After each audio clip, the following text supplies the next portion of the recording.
ஏங்க இன்னைக்கு என்ன சமைக்கிறது? அன்னைக்கு உருண்டை குழம்பு வச்சுல. ஆமாம், அது மாதிரி நல்லா டேஸ்ட்டாக வை. உருண்டை குழம்பா? வாங்க வெங்காயம் இந்த கல்லாம் அரிஞ்சு கொடுங்க.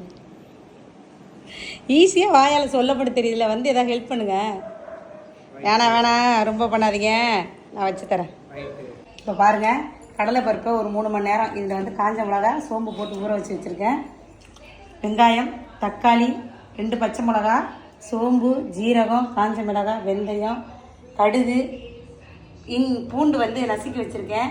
வெல்லம், புளி, தேங்காய், கடலை எண்ணெய், உப்பு, இதுதான் தேவையான பொருள். சாரி, கருவேப்பிலை, இதெல்லாம் தான் இதுக்கு தேவையான பொருள். இப்போ நம்ம சமைக்க ஆரம்பிச்சிடலாம்.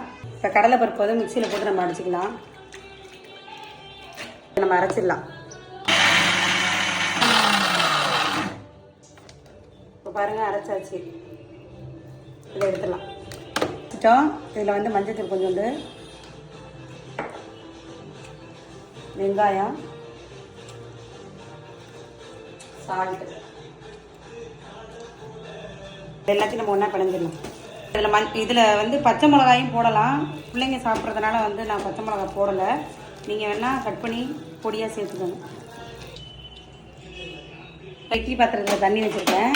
இப்போ இந்த அரைச்ச உருண்டையை வந்து நம்ம ஸ்டீம் பண்ண போகிறோம். ஒரு 15 நிமிஷம். உங்களுக்கு என்ன மாதிரி சைஸ் வேணுமோ அந்த அளவுக்கு உருண்டை நீங்கள் பிடிச்சிக்கலாம். உருண்டை வச்சாச்சு. இப்போ நம்ம வேக வச்சுருவோம். ஒரு 15 நிமிஷம் வேகட்டும். அடுத்து நம்ம தேங்காய் பேஸ்ட் ரெடி பண்ணிடலாம். இப்போ தேங்காய், சீரகம், சோம்பு, இதை ஒரு பேஸ்ட்டாக நம்ம அரைச்சிக்கலாம். பாருங்கள், நைஸாக அரைச்சாச்சு. ஸ்டீம் பண்ண உருண்டைகளை நம்ம வந்து தனியாக பிளேட்டில் கொட்டி ஆற வச்சுட்டோம். இப்போ நம்ம குழம்பு தாளிக்க ஆரம்பிச்சிடலாம்.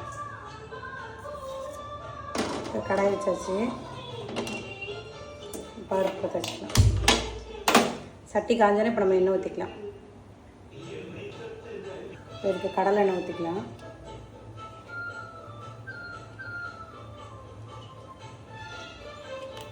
எண்ணெய் வந்து உங்களுக்கு தேவைக்கேற்ப ஊற்றிக்கணும்.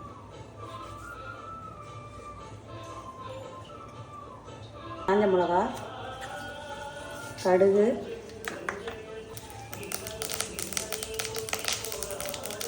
வெந்தயம் போடலாம். பச்சை மிளகா போட்டுடலாம். பூண்டு,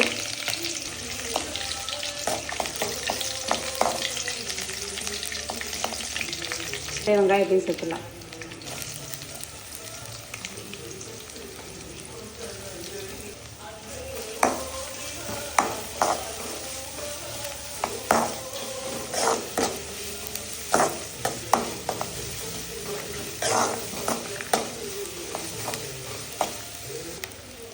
கருவேப்பிலை,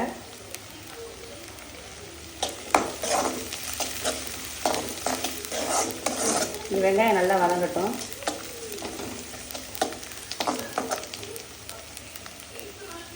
வெங்காயம் வதங்கிடுச்சு. இப்போ தக்காளி சேர்க்கலாம்.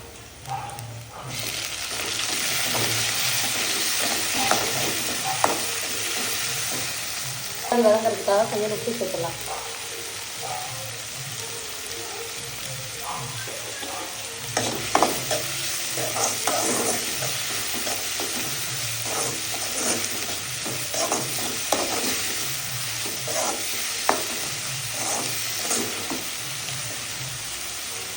தக்காளி வதங்கிடுச்சு. இதில் மஞ்சள்தூள்,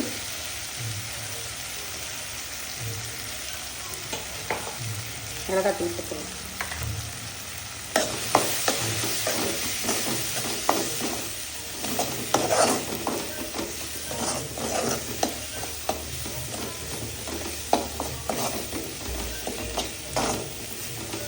லைட்டாக மசாலா வாசம் போகட்டும்.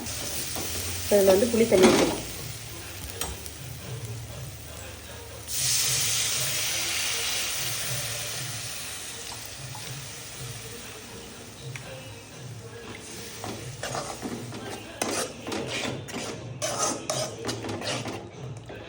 புளியோட பச்சை வாசம் போகட்டும். ஒரு 5 நிமிஷம் போயிட்டு பார்த்தீங்கன்னா புளியோட பச்சை வாசம் போயிடுச்சு.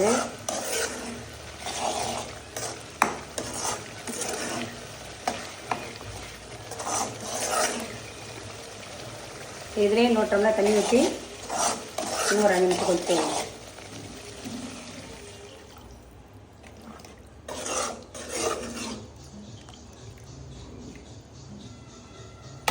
இப்போ நல்லா கொதிக்குது. நம்ம தேங்காய் பேஸ்ட்டை சேர்த்துலாம்.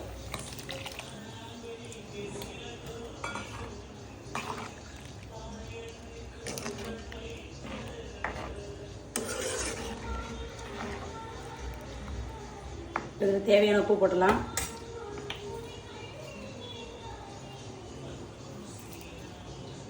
இது ஒரு 10 நிமிஷம் கொதிக்கட்டும். அப்புறமா நம்ம உருண்டைகளை சேர்த்துலாம். குழம்பு கொதிஞ்சிருச்சு. இதில் நம்ம வெள்ளத்தை கொஞ்சம் போட்டுடலாம்.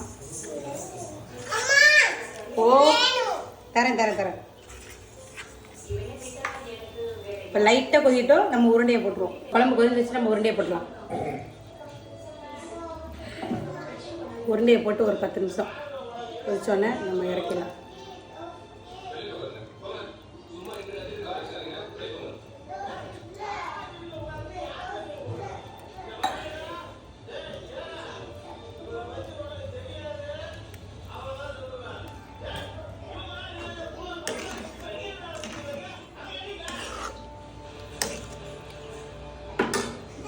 ஏன்னா குழம்பு ரெடி ஆயிடுச்சு. நீங்களும் வீட்டில் ட்ரை பண்ணி பாருங்கள். ட்ரை பண்ணி பார்த்துட்டு எப்படி இருக்குன்னு சொல்லுங்கள். நெக்ஸ்ட் வீடியோவில் சந்திப்போம். பாய்.